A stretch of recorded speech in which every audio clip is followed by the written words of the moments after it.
O que esse versículo diz?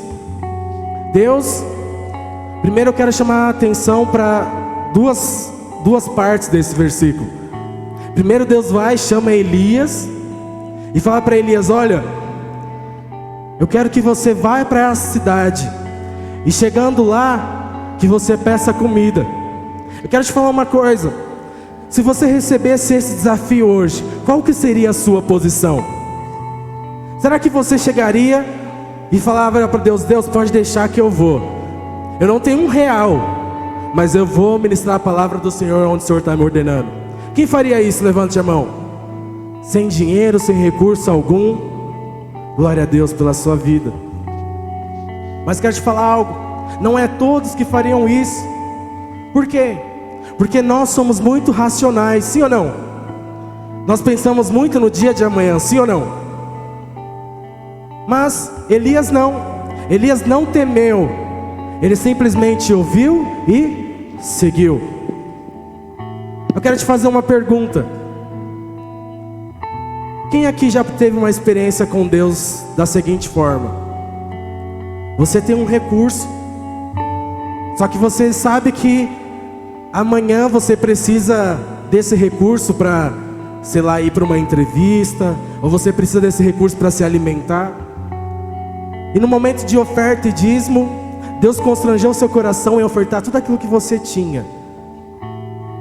Quem já fez isso? Já ofertou tudo que tinha, mesmo não sabendo o dia de amanhã? Você teve uma escolha, sim ou não? E você escolheu ofertar ao Senhor mesmo não sabendo o dia de amanhã. Isso foi isso que Elias fez. Ele saiu da sua zona de conforto, simplesmente decidiu seguir, sem pensar no dia de amanhã. Agora eu quero te levar a olhar com os olhos da viúva. Imagina só, nós sabemos aqui que tem alguns pais aqui, o Felipe, a Ingrid. Cadê o Felipe? O Everton, a Joyce. Imagina só, o único dinheiro que você, na verdade, a única farinha que você tem, o único alimento que você tem. Vamos pensar agora como pais, amém? Amém? Vamos pensar como pais agora. Você só tem para alimentar o seu filho, e se sobrar você vai comer. Só que aí o versículo mostra que Deus já tinha ordenado a viúva. Repete comigo: ordenado. Deus, ele ordenou. Repete comigo: ordenou. Então Deus falou para a viúva o seguinte: vai chegar um profeta, um homem de Deus, e eu quero que você dê a ele primeiro um preparo para ele se alimentar. Agora imagina você como pai, com você como mãe. Imagina só, será mesmo que nós tiraríamos do nosso filho, tiraríamos de nós para dar a outra pessoa? Não precisa me responder, mas será que você tiraria do seu filho, ou tiraria da sua esposa, para você que é casado, para dar para outra pessoa? Mas sabe que a viúva fez? Primeiro ela falou para Elias: olha Elias, não sei se você está entendendo a minha situação, mas eu só vou comer esse pouquinho. Vou dar um pouquinho para o meu filho, e a gente vai esperar a morte, porque nós não temos mais nada, e nem temos de onde tirar. Sabe o que Elias faz? Elias podia ter uma posição ali que eu acho que eu teria, de falar para ela assim: olha, é o seguinte, então fique em paz, não precisa entregar não, fique em paz, come você, come seu filho, eu vou ver o que eu faço, eu me viro aqui. Mas sabe o que acontece? A viúva não teve essa posição, ela foi e deu. Sabe o que eu quero dizer com isso? O dízimo e oferta, na verdade, não pode ser para nós um preço a ser pago, mas tem que ser um valor que não é negociado. Quando nós escutamos todos os finais de semana isso, escutamos na cela, escutamos no culto de sábado, no culto de domingo, a respeito do dízimo e da oferta. Mas quero te falar uma coisa: a igreja não precisa do seu dinheiro. Se você não der o recurso, meu irmão, Deus vai levantar outra pessoa e vai dar. Mas sabe por quê? A nossa visão é sempre ministrar o valor do dízimo e da oferta, para que você Repete comigo: eu seja próspero. A palavra nos ensina que onde está o nosso tesouro, ali está o nosso coração. Mas eu quero te convidar hoje a ter um passo de fé, assim como Elias e assim como essa viúva teve. Eu não quero te convidar a dar o que sobra, mas eu quero te convidar a entregar ao Senhor a sua essência, o melhor que você pode entregar. Eu quero te convidar hoje a entregar a Deus, de fato, o seu coração. Quero convidar você a ficar de pé. Mas antes de tudo, eu quero fazer um desafio para você. Talvez hoje você não tenha nenhum recurso, talvez você não veio preparado, ou talvez realmente você não tem de onde tirar. Mas eu quero te convidar hoje a ter um princípio que eu aprendi lá nos Kids. Sabe o que acontece?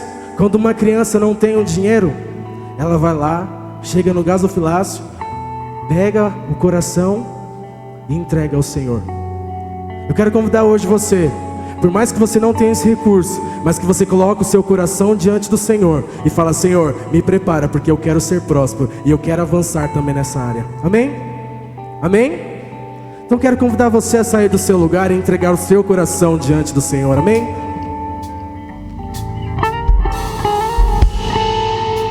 A morte venceste, o véu tu rompeste, a tumba vazia agora está. Só-te agora, proclama a tua glória, pois ressuscitaste, vivo está. És invencível, inigualável, hoje pra sempre reinará. Teu é o reino, tu é a glória, acima de todo nome está. Aleluia. Feche seus olhos e começa a orar diante do Senhor, colocando o seu coração. Amém? Espírito Santo, eu declaro em nome do Senhor Jesus, meu Pai, que nós somos jovens radicais e prósperos. Declaramos em nome do Senhor Jesus, meu Pai, que a cada dia nós decidimos entregar o nosso coração ao Senhor por completo. Declaro em nome do Senhor Jesus que sobre as nossas casas, as nossas famílias, a nossa descendência não faltará recurso algum. Declaro em nome do Senhor Jesus que mamão não tem poder sobre nós, mas nós exalamos ao Senhor. Declaramos a prosperidade, declaramos o avanço, declaramos, ó Pai, jovem segundo o seu coração, em nome do Senhor Jesus.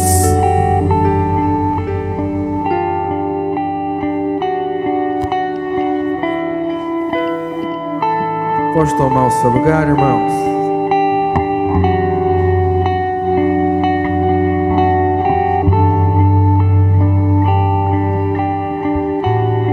Aleluia. Só abaixa um pouco aí a guitarra. Glória a Deus, queridos. Aleluia.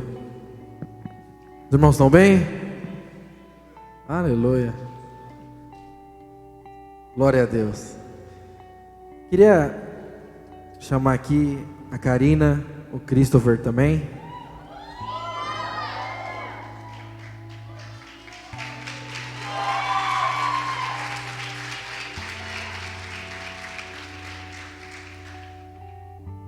Irmãos, uns 2 finais de semana atrás, né, a Sara Teles multiplicou a sua célula de jovens para a Karina, né? E aí nós só não apresentamos porque ela já era líder, né?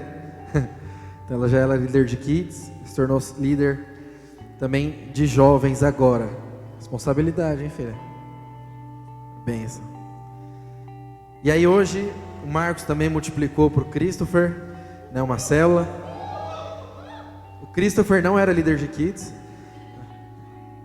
Ele era tipo um líder desviado, assim, sabe? Era um líder que não era líder. É complicado. Mas hoje ele voltou sua função, né? Voltou a liderar, aleluia. O irmão já está tão fome, está liderando 2 células, né? Aleluia. Glória a Deus. A gente se alegra muito, irmãos, com aquilo que Deus tem feito no nosso meio, com grandes multiplicações. E é o que eu sempre falo, né? Quanto mais a igreja cresce, né, mais Deus dá oportunidade também para nós crescermos, né, e nos dá a posição de liderança, de responsabilidade. E isso é muito joia. Porque muitas vezes perguntam, né, por que eu devo liderar? Eu vou falar para você, o que eu cresceria em 20, 30 anos, eu cresci em 8 liderando, né? Liderar pessoas, liderar aquilo que Deus morreu por pessoas, e você liderar aquilo pela qual Deus morreu. Deus te dá pessoas, um povo. Isso é um privilégio assim, sem tamanho. Ontem nós tínhamos aqui 400 homens, né? E teve uma hora que eu fiquei olhando assim, eu falei, uau, isso aqui é muito poderoso. Viver tudo isso é sensacional, né? E é muito bom. Então, queria dar parabéns a Sara Teles, ao Marquinhos, né, pela multiplicação. Parabéns ao Everton também, o discipulador. Queria que você estendesse a sua mão para cá, né, para nós orarmos por eles. Queria chamar o Everton aqui, o Marcos, a Ingrid, a Sara Teles, para nós orarmos por esses irmãos. E queria que você estendesse a sua mão para cá e abençoasse eles nesse novo tempo, nesse novo ciclo. Declarasse graça e favor sobre eles, né? E por que a gente apresenta? Para você também ficar de olho neles. Se ele fizer besteira, você me avisa, tá bom? Aleluia. Estenda a sua mão para cá. Vamos orar por eles. Gostaria de ouvir a sua voz. Pai de amor, nós queremos te agradecer pela vida do Christopher, pela vida da Karina. Declaramos que nesse novo tempo, nesse novo ciclo, haverá graça, haverá favor, haverá Espírito Santo, o poder de Deus para liderar. Pai, em nome do Senhor Jesus, declaramos que eles são guardados no Senhor, no seu coração, na sua alma, Pai, dos seus pensamentos.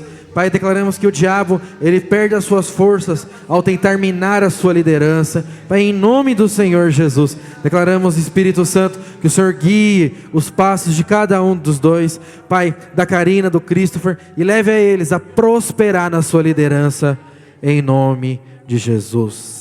Dá uma salva de palmas para o Senhor. Aleluia.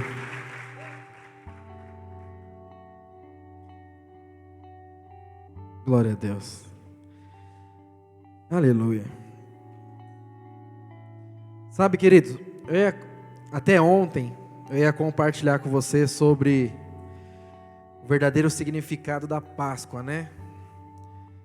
Os irmãos sabem, né, o que significa a Páscoa?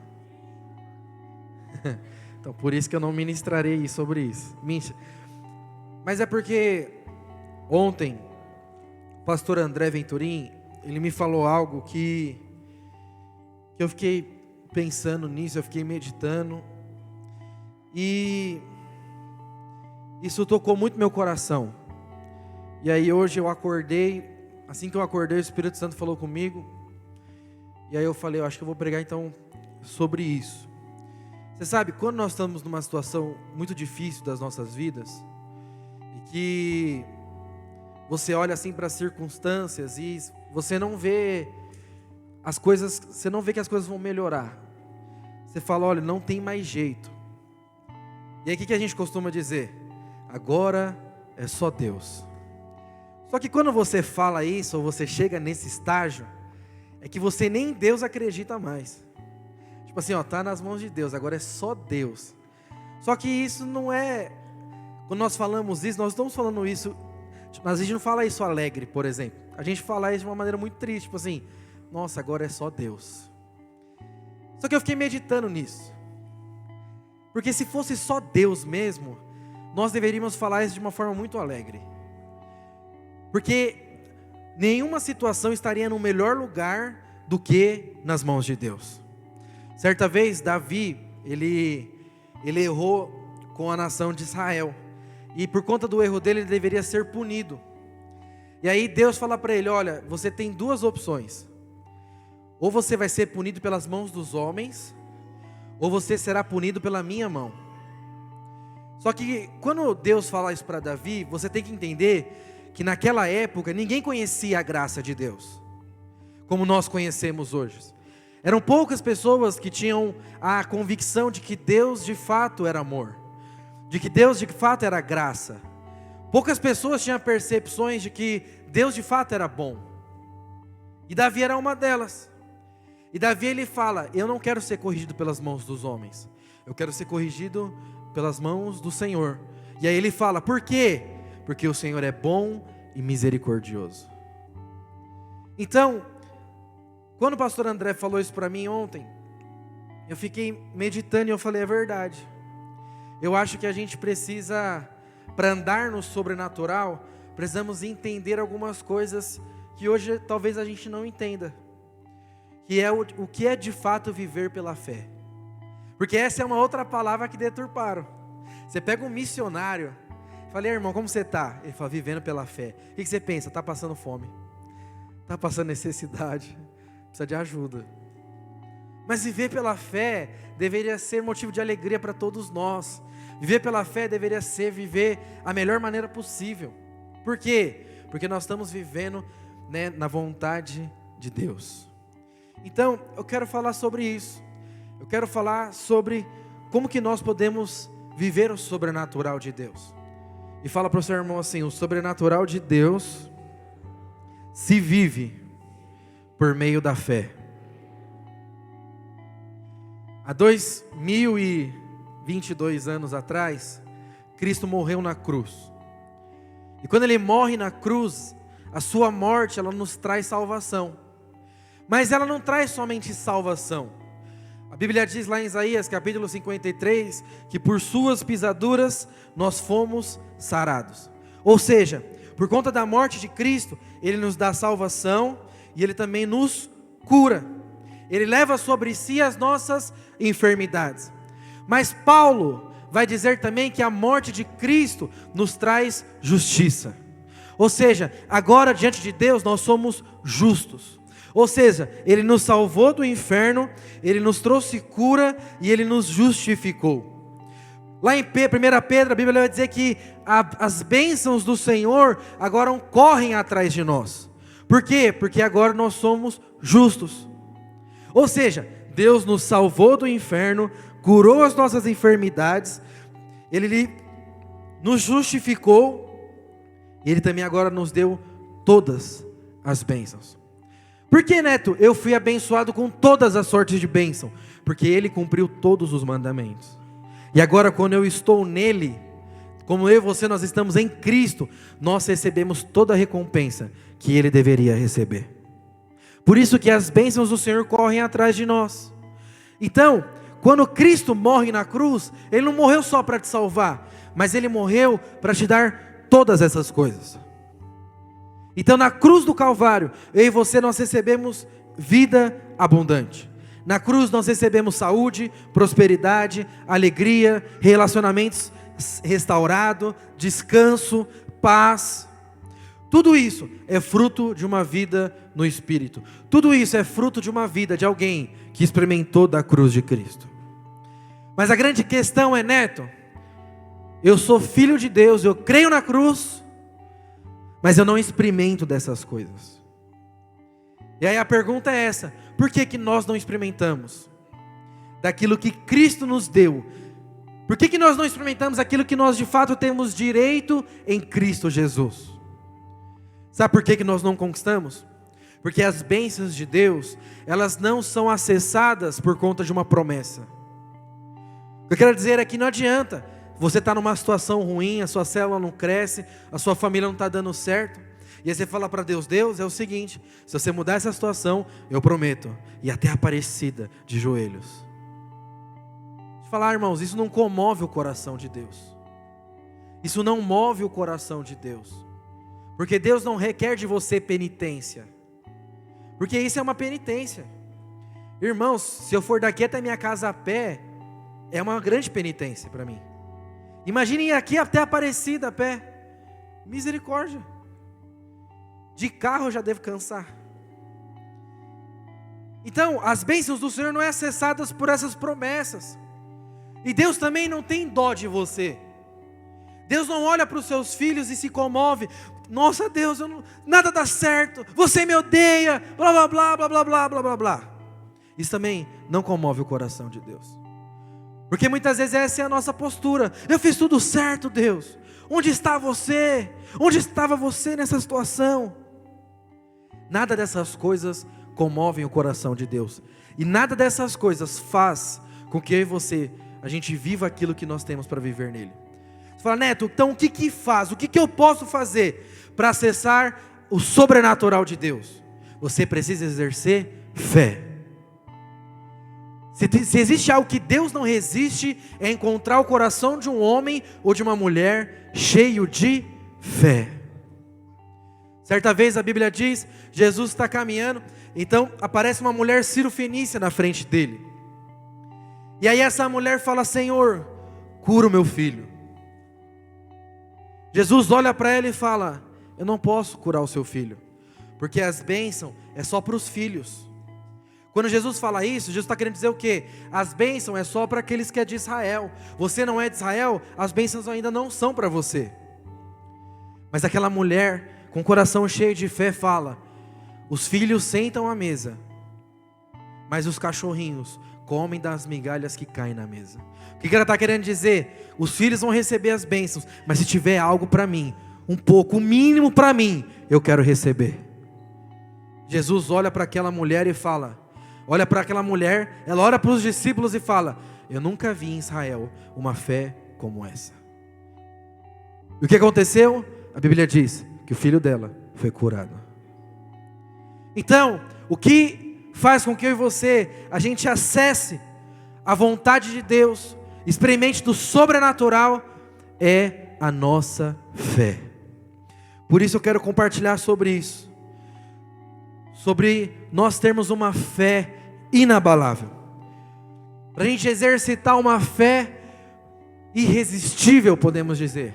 Para quê? Para que cada um de nós, a gente viva, a gente veja, a gente experimente do sobrenatural. Amém? Quantos aqui querem viver o sobrenatural? Dá um glória a Deus. Então, irmãos, a fé é exatamente a chave que nos permite acessar a graça de Deus e todo favor imerecido. Então a graça é o trabalho de Deus em favor do homem, e a fé é a resposta do homem a Deus. A graça foi o trabalho de Deus para com o homem, mas a fé agora é a nossa resposta, é a resposta do homem para com Deus.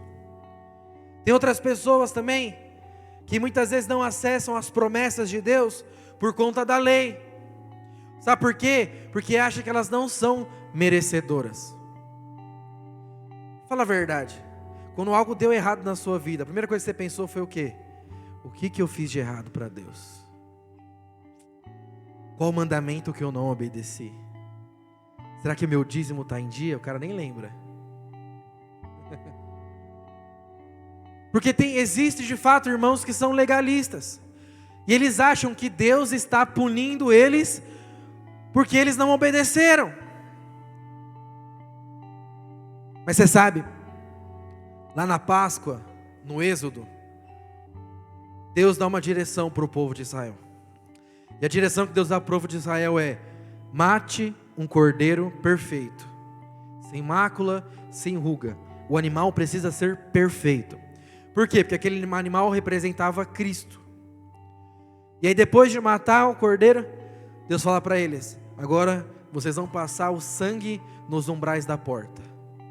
Porque quando o espírito da morte passar e ele achar o sangue na porta, nessa casa ele não vai entrar. Mas na casa que não tiver o sangue, nessa casa a morte vai entrar. Sabe o que é interessante? Ninguém sabe quem estava dentro da casa. Dentro da casa podia ter pecadores. Dentro das casas podiam ter pessoas que não tiveram obedecido à lei. Dentro da casa tinham muitos como nós, não merecedores. Mas quando o sangue é passado na porta, não importa quem você é, só importa o sangue que está sobre você. E se o sangue está sobre você, Cristo dá favor, Cristo dá vida através de você.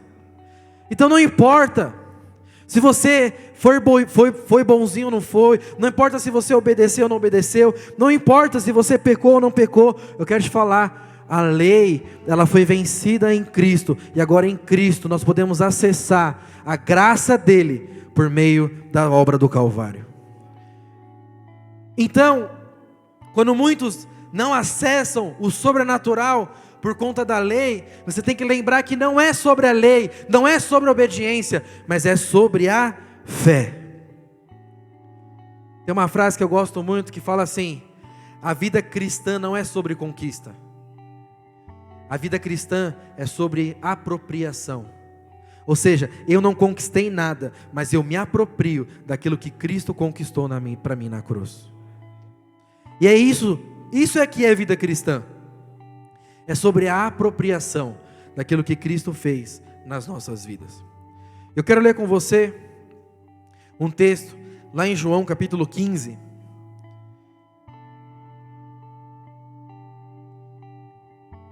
Se você puder abrir a sua Bíblia também.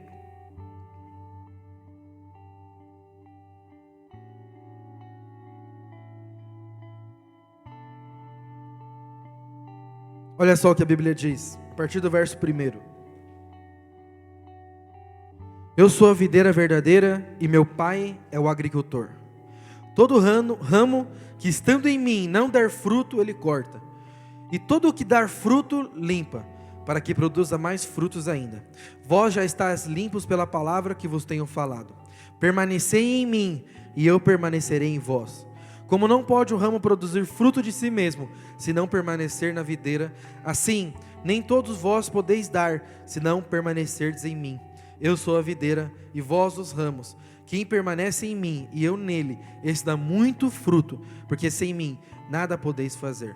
Se alguém não permanece em mim, será lançado fora, à semelhança do ramo, e secará, e o apanhará, e lança ao fogo, e o queimam. Se permanecerdes em mim, e as minhas palavras permanecerdes em vós, pedireis o que quiseres, e vos será feito.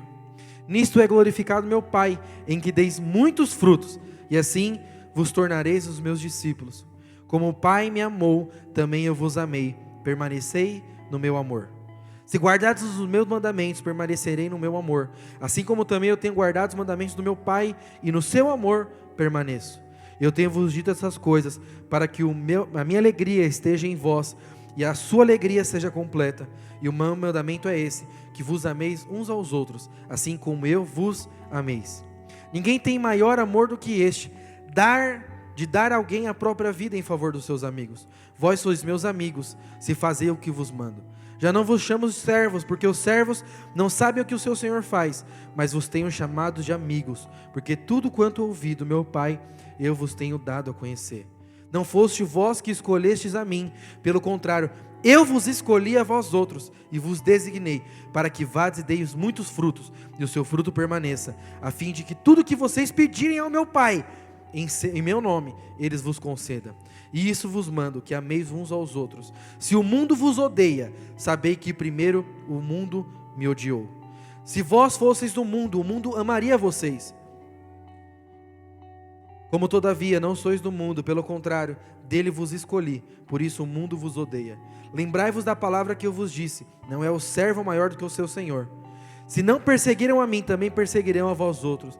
Mas se guardardes as minhas palavras, também guardarão a vossa. E tudo isso, porém, vos farão por conta do meu nome. Portanto, não conhecem aquele que me enviou. Se não me enviarem, não lhes houvera falado, pecado não teriam, mas agora não tem culpa do seu pecado. Quem me odeia, odeia também ao meu Pai. Se eu não tivesse feito entre eles tais obras, quais nenhum outro fez, pecado não teriam. Mas agora não somente têm eles visto, mas também odiado tanto a mim como a meu Pai. Isso, porém, é para que se cumpra a palavra que está escrita na sua lei: me odiarão sem motivo. Quando, porém, vier o Consolador, que eu vos enviarei da parte do Pai, o Espírito da verdade, que dele procede, esse vos dará testemunho de mim. E vós também testemunharão, porque estás comigo desde o princípio. Sabe, esse texto de João, capítulo 15, ele é muito poderoso. E tem uma parte que ele fala que nós devemos permanecer nele. E se nós permanecermos nele, nós vamos dar frutos. Se permanecermos nele, tudo que pedirmos a Deus, Deus nos dará. O que é permanecer nele? Sabe, quando nós fazemos algum apelo, vou dar um exemplo bem simples. E aí você vem aqui na frente chorando, babando, e aí Deus fala com você. Você vem aqui e Deus fala, sua célula vai multiplicar. Você vem aqui e Deus fala, sua mãe, seu pai vai ser salva. Você vem aqui e Deus fala, vai ser curado. E aí você se levanta cheio de fé, com o coração cheio de fé. Deus falou comigo. Mas o problema é que isso talvez não permaneça em vós. Porque quando você olha para as circunstâncias, aquilo que você gerou aqui é abortado por conta da sua incredulidade. Ou seja, eu venho aqui, Deus fala comigo e eu saio daqui crendo. Mas lá na esquina alguém vira para mim e fala, não vai dar certo.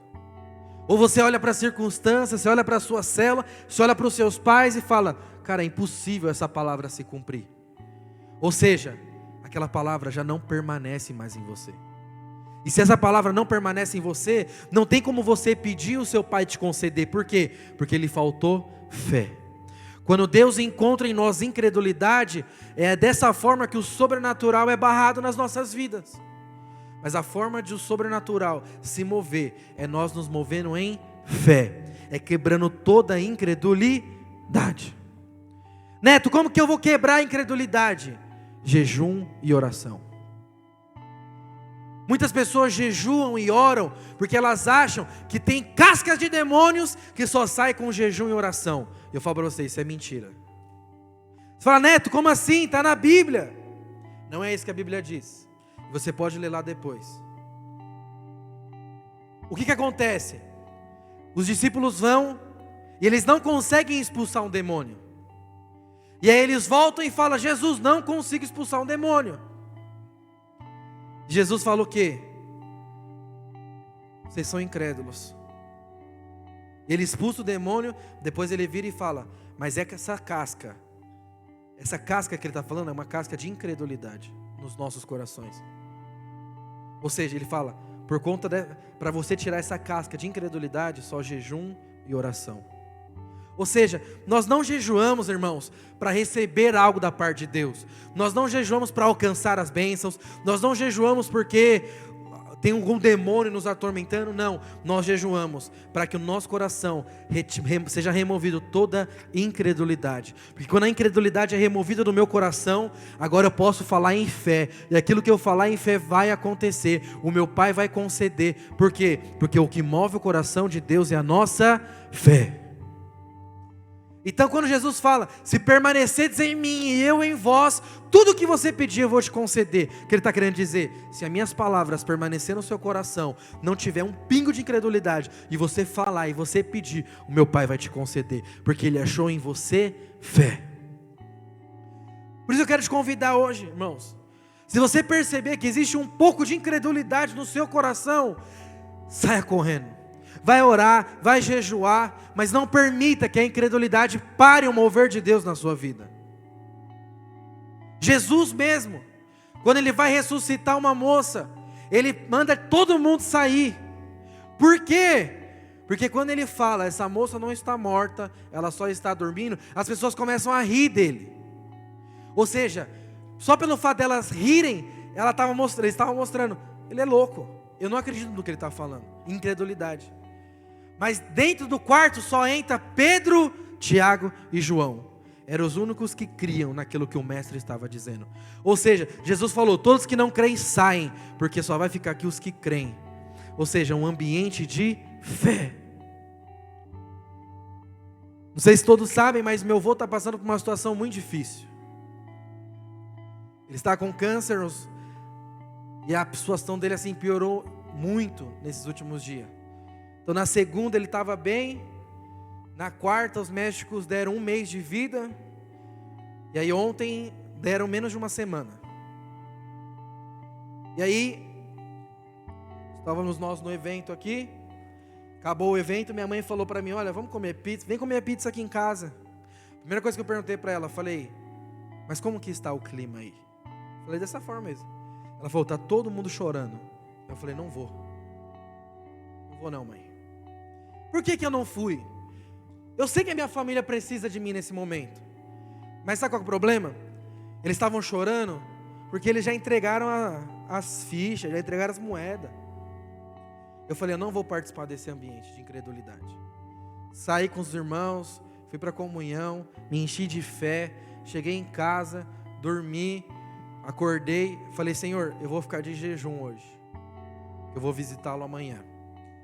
Acordei, comecei a orar em casa, começou o céu a mover, e Deus falou para mim, hoje vai ser o dia do milagre. Eu falei, eu creio nisso, Senhor.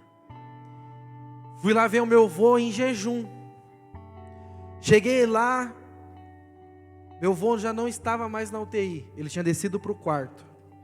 Falei, é uma boa notícia.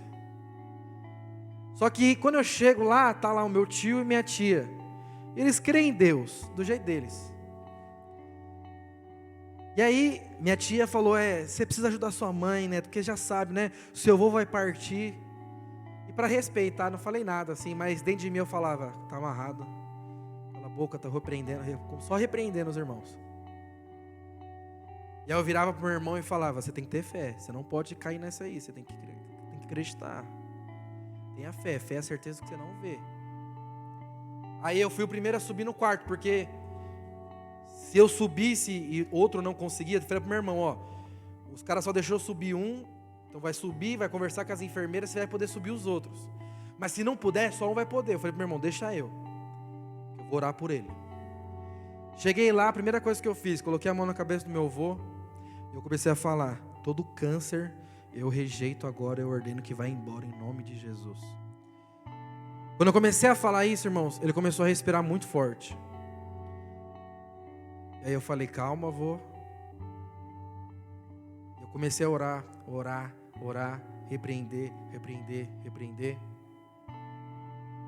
Aí ele olhou para mim e falou, agora que você orou, eu já posso ir para casa? Falei, você vai para casa. Daqui a alguns dias você vai para casa. Falei, vou lá conversar com a enfermeira. Fui lá conversar com a enfermeira, pedi para os outros subirem. Deus deu o favor. Era só para um subir, quase 7 pessoas subiram para ver ele. E aí, fui me despedir, eu falei, eu não vou dar tchau pro meu avô. Eu vou falar, até logo. Porque eu já vou te ver e eu vou te ver curado, e eu creio nisso. E aí, voltando para casa agora.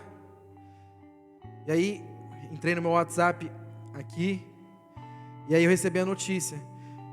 Faz mais de uma semana que o meu avô não come. E agora ele está comendo já de novo. Sabe, irmãos, eu creio nisso. E eu já falei, não tem outra opção. Deus vai curar.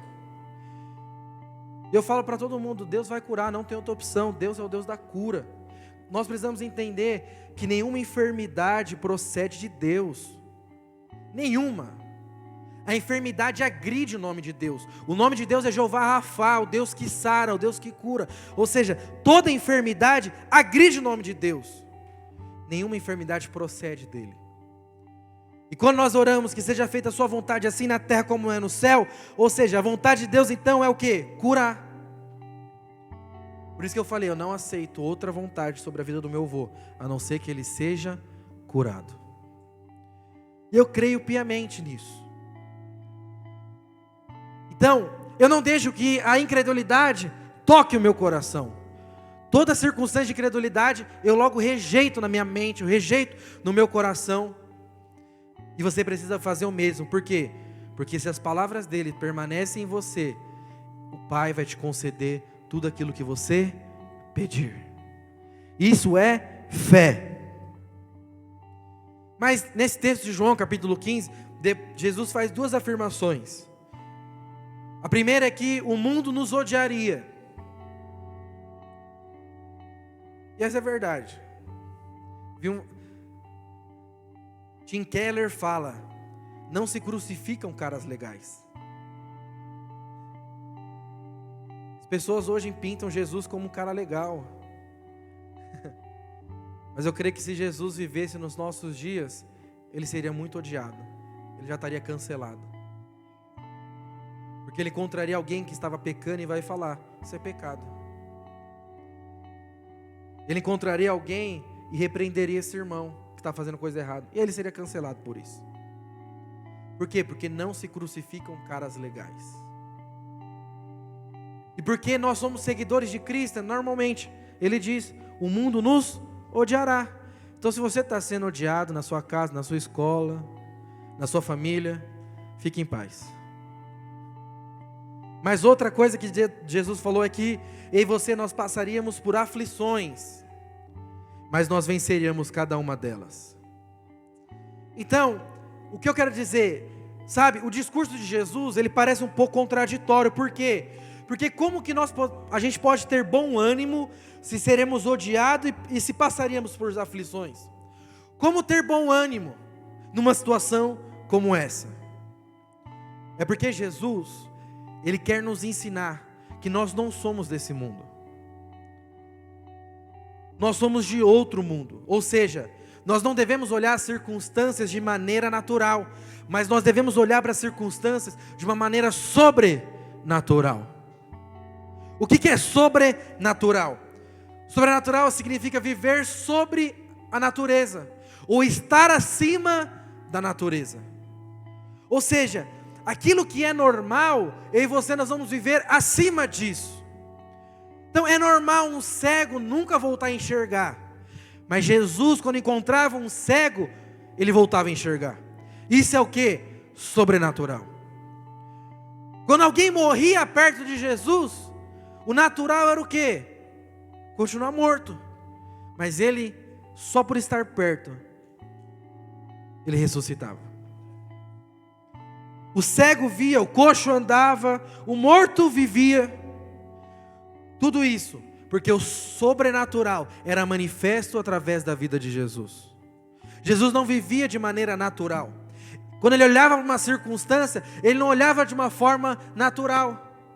Ele olhava sob uma perspectiva do sobrenatural. Ou seja, o mundo me odeia, eu estou passando por aflições, mas eu vou amar o mundo. Por quê? Porque o natural é eu odiar como eles me odeiam, mas de sobrenatural eu vou manifestar amor, graça e favor sobre essas pessoas. Quando eu encontro algum enfermo, o natural é que ela permaneça enferma, porque eu não sou Rivotril, mas eu tenho o DNA de Cristo, eu tenho o sobrenatural dentro de mim. Ou seja, eu vou manifestar o sobrenatural sobre os doentes, e eles serão curados. Sabe, e esse DNA está em mim, está em você, porque agora Ele não nos chama mais de servos, de João capítulo 15, Ele nos chama do quê? Filhos. Filhos têm o mesmo DNA do seu Pai. Ou seja, se Jesus curou, você pode curar. Se Jesus andou sobre o mar, você pode andar. Se Jesus fez coisas sobrenaturais, você também pode fazer. Mas tudo isso, se nós exercermos uma fé. Porque a fé é o que nos capacita a andar no sobrenatural. Lá em Abacuque 2, capítulo 4, a Bíblia diz assim: e o justo viverá pela fé. E esse texto é repetido no Novo Testamento pelo apóstolo Paulo. O justo viverá pela fé. Abacuque é um personagem muito interessante, porque Abacuque ele vive, num tempo onde Israel estava passando por muita opressão. Abacuque vive num tempo onde existia muito engano sobre quem era Deus. Abacuque vive num tempo de muita prostituição, de muita violência, de muitos maus. Mas um dia ele clama para Deus por intervenção divina. E ele começa a clamar a Deus: intervém sobre a nação, intervém sobre o que está acontecendo. E aí Deus responde para ele: filho, o justo vive pela fé. Ou seja, você está enxergando as circunstâncias, está tudo indo por água abaixo, mas o justo não vive pelas circunstâncias, o justo vive pela fé. Trazendo para o nosso contexto, é mais ou menos assim. Às vezes você é um líder de célula, e você não está vendo a sua célula crescer, a sua célula romper, e aí você clama para Deus, intervenção divina. Deus vira para você e fala: filho, você é justo. E agora você que é justo, você tem uma maneira de viver. Qual que é a sua forma de viver? É pela fé. Então tenha fé que a sua célula vai crescer, tenha fé que a sua célula vai multiplicar, tenha fé. É como se você fosse um discipulador de uma rede, e as coisas não estão acontecendo, não estão rompendo, e você está clamando para Deus por intervenção. Deus vai falar o que para você? O justo vive pela fé. Agora deixa eu te falar uma coisa, filho. Fé é diferente de esperança. Esperança é quando você está esperando aquilo acontecer. Mas a Bíblia diz que a fé é a certeza do que você não vê. Por isso que eu e você nós precisamos ter um olhar sobrenatural. Porque eu não estou vendo prosperidade, eu não estou vendo a cura do meu avô, eu não estou vendo minha célula multiplicar, eu não estou vendo os 600 acontecer. Os meus olhos naturais não estão vendo, mas o meu coração está cheio de fé, crendo. Então, quem é justo aqui, levanta a sua mão. Eu quero falar, então viva pela fé. Viva pela certeza das coisas que Deus vai fazer na sua vida. Se Deus falou, Ele vai fazer. Se Deus falou, Ele vai cumprir. Se Ele diz que você é curado, você é curado. Se você diz que Ele é abençoado, você é abençoado. Se Ele diz que você é justo, você é justo. Sabe, queridos, a fé agrada o coração de Deus. A Bíblia diz que é impossível agradar a Deus sem fé. Então, se você é um filho e quer agradar o seu pai, a forma de você agradar a Deus é por meio da sua fé. Você pode dar comida aos pobres, você pode servir na igreja, você pode dar R$1.000 de dízimo por mês, mas o que vai agradar a Deus é a sua fé. É a sua fé. Mas Neto, como que eu faço para ter fé? Eu quero falar duas coisas que você precisa para ter fé. A primeira, você precisa se arrepender. Arrependimento nas escrituras é metanoia, ou seja, é uma mudança de mente. Não temos como acessar o sobrenatural, viver o sobrenatural, se não mudarmos a nossa forma de pensar. Em Romanos 12:2 diz que para nós acessarmos a boa, perfeita e agradável vontade de Deus, nós precisamos renovar a nossa mente. Então, eu e você, nós precisamos mudar a nossa mentalidade para que possamos viver pela fé. Então Jesus, Ele nos apresenta um novo mundo para se viver. E esse novo mundo é o reino de Deus. Mas para viver o reino de Deus, eu preciso mudar a forma que eu penso. Então deixa eu te fazer uma pergunta. Qual que é a forma que você pensa?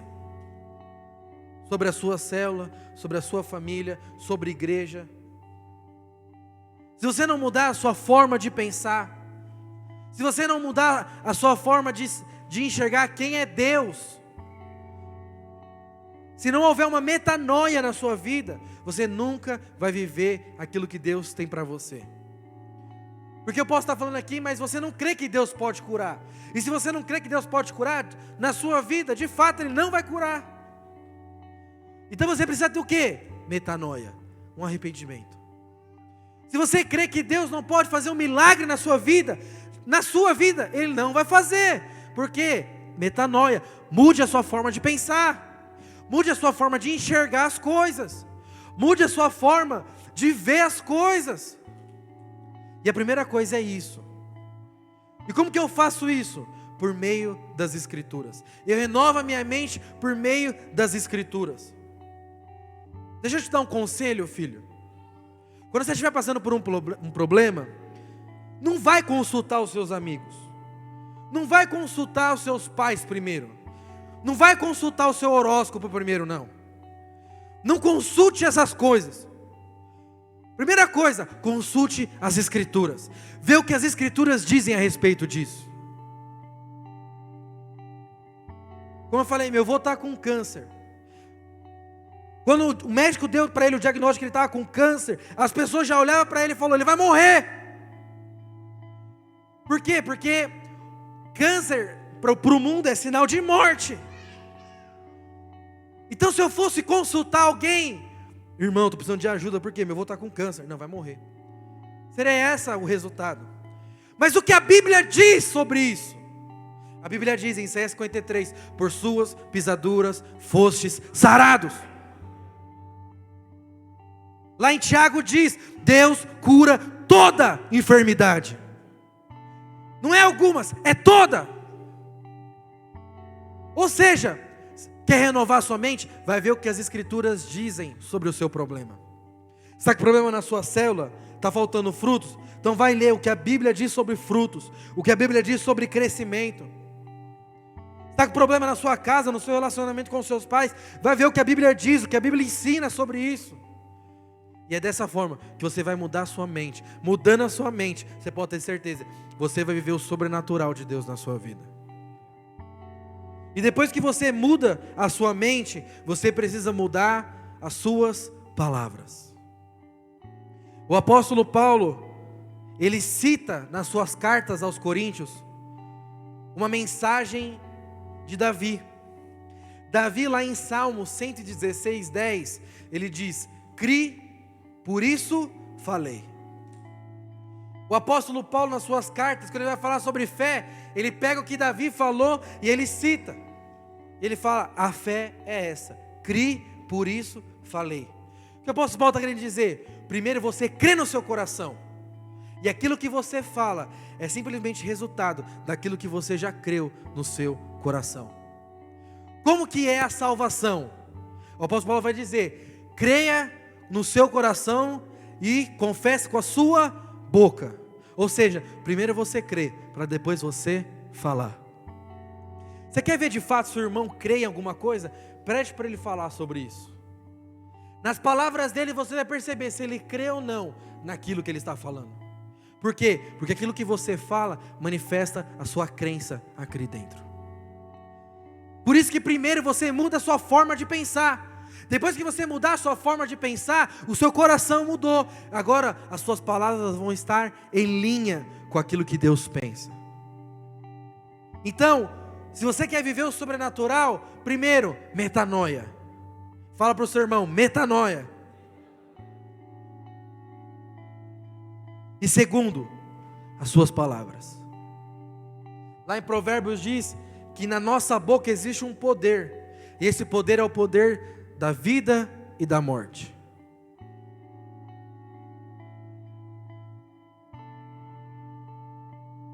Sabe por quê?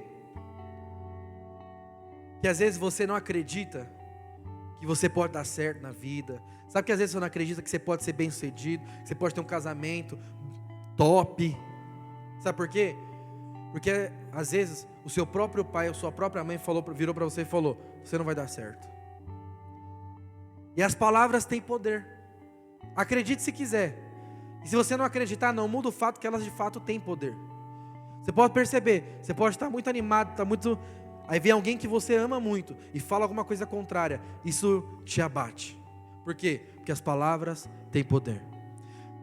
Teve uma vez que eu estava no encontro com Deus, e aí tinha uma moça na hora da libertação, e eu fui conversar com essa moça. E eu tive uma palavra de conhecimento sobre a vida dela, e eu falei, olha, sabe por quê? Você não consegue se libertar? Sabe por quê que você está destruindo o casamento das pessoas? Porque essa moça, ela tinha muito problema com isso. Ela ficava com homens casados, destruía os casamentos dos outros, ficava com qualquer pessoa que via na rua. Mas ela tinha um desejo de se libertar daquilo. E aí Deus falou para mim, sabe por que ela não se liberta? Porque um dia a mãe dela virou para ela e falou que ela seria uma vagabunda. E aquilo caiu no coração dela, ou seja, ela age dessa forma. Queridos, quando eu falei isso para essa moça, ela chorava de soluçar. E ela chorava, e ela chorava, e ela chorava. E eu perdi o meu almoço porque essa irmã só chorava. Então as palavras têm poder. E às vezes você está aí na sua cadeira e você está carregando no seu coração palavras amaldiçoadas que foram lançadas sobre ti. Por quê? Porque elas têm poder. Mas você fala, Neto, são meus pais que estão falando. Às vezes eles não falam por maldade, porque talvez eles nem tenham essa noção do mundo espiritual, mas nós temos. Nada é neutro no mundo espiritual. Mas às vezes você está aí carregando maldições, você não vai dar certo, você vai ser pobre pro resto da vida, ninguém vai querer casar com você. E aí você vê na sua vida que nada dá certo, por quê? Porque palavras têm poder. Mas aqui eu quero falar sobre a nossa fé. Ou seja, para manifestar o sobrenatural, eu preciso de uma mudança da minha mente, que vai tocar o meu coração. E quando eu creio no meu coração, agora eu começo a falar. Se você quer viver o sobrenatural de Deus, você precisa dessas duas coisas. Então, se crermos de maneira correta, viveremos de maneira correta. Se crermos de forma errada, nós viveremos de forma errada. E a nossa fala mostra aquilo que nós cremos. Se diante das circunstâncias negativas, nós não fomos bíblicos, isso mostra que não houve mudança não houve arrependimento, não houve mudança. E por isso que muitos não vivem o sobrenatural. Por isso, eu e você, nós precisamos andar como Jesus andou. Lá em Atos capítulo 10, no verso 38, a Bíblia diz que o Espírito que ungiu Jesus, ela também nos ungiu. Ou seja, da forma que Jesus andou, nós podemos andar. Como Deus ungiu a Jesus de Nazaré com o Espírito Santo e com poder, o qual andou por toda parte, fazendo o bem e curando a todos os que de oprimidos do diabo, porque Deus era com ele. Queridos, nós precisamos andar como Jesus andou. Nós precisamos viver como Jesus viveu. E essa tem sido a maior crise nesses dias na minha vida.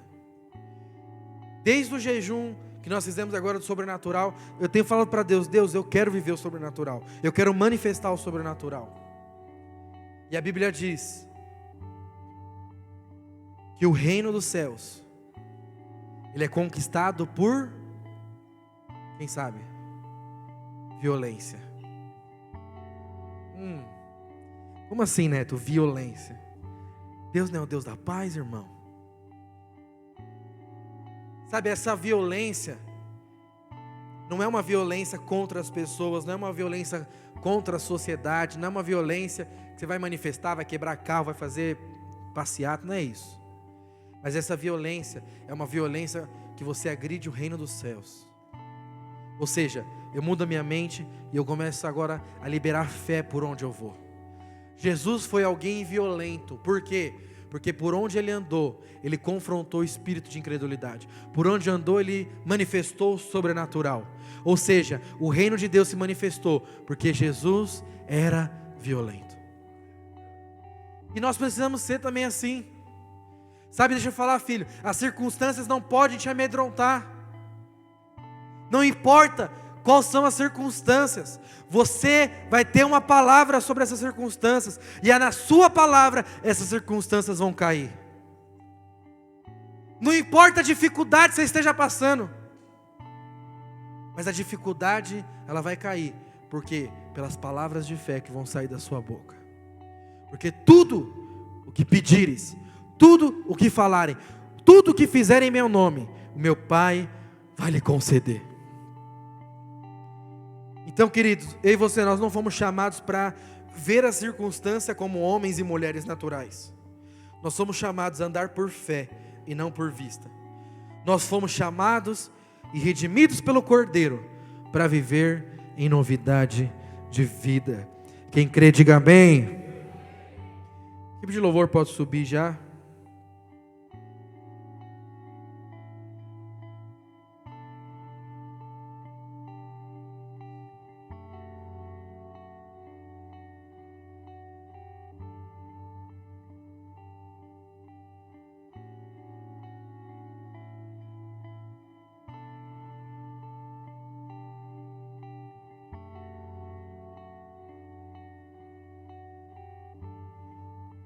quero ler uma história para você.